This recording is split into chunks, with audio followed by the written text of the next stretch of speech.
Overlearning, Merriam-Webster Dictionary.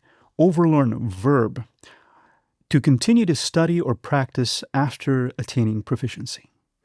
There's also, if you scroll to the very bottom, there's a kid's definition, to continue to study or practice something after mastering it.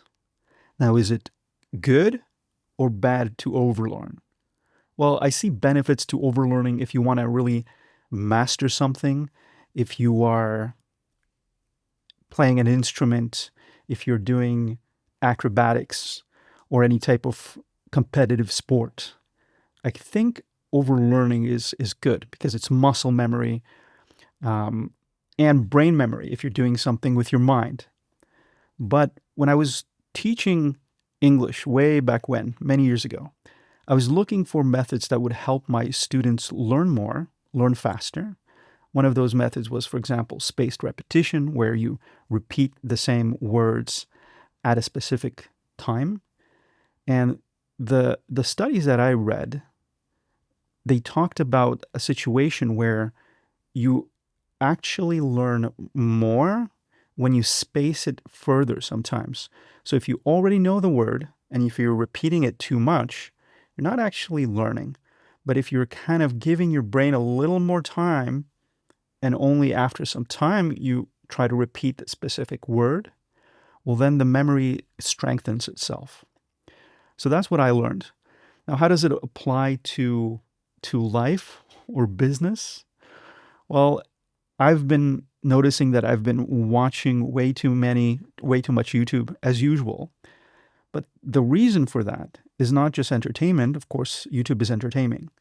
But the reason of that is also that somehow I feel, as usual, that I need to be perfect in order to start.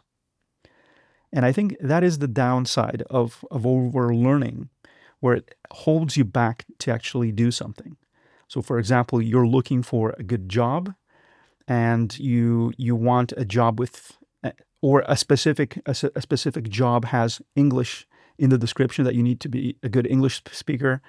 So instead of applying to that job, well, you decide to practice your English again, right? And you keep on doing that, and you keep on reminding yourself about different words, different phrases.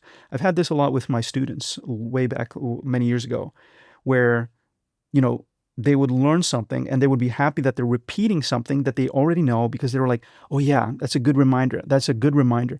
And they were happy about that, but they were actually not moving forward as fast as they could be moving forward if they just kind of let go of the things they already knew and just started learning by actually doing, by actually practicing in real life.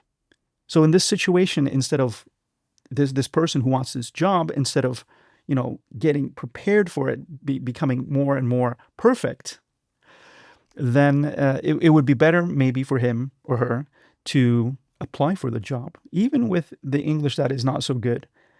In many cases, they would probably get that job and they would be able to improve their English while at the job. So I think it's good to remember the end goal, right? Why that person wants the English. It's not just for the sake of learning English. Of course, there are people like that. They just enjoy learning languages. But in many cases, you're learning the specific language for something. And it's the same thing with, business videos. How to do this, how to do that. I watch things that are not a priority. For example, I'm not at the point of my business where I want to, or I should be, thinking of ads, right? Because my offer isn't set yet, for example. Other things are not set yet. So why am I, watching a video on mastering ads? Well, because just in case, I want to prepare, because it's good content. But in this case, it's a distraction, right? And I just wanted to share with you that concept of overlearning. It might help you out as it is helping me. Thanks for watching, and I will see you in the next video. And if you're looking for more information on how to educate your members so that they can succeed faster, or you're just looking for some quick tips and tricks on how to create and grow your school community, check out the links in the description, and I'll see you in the group. See you soon.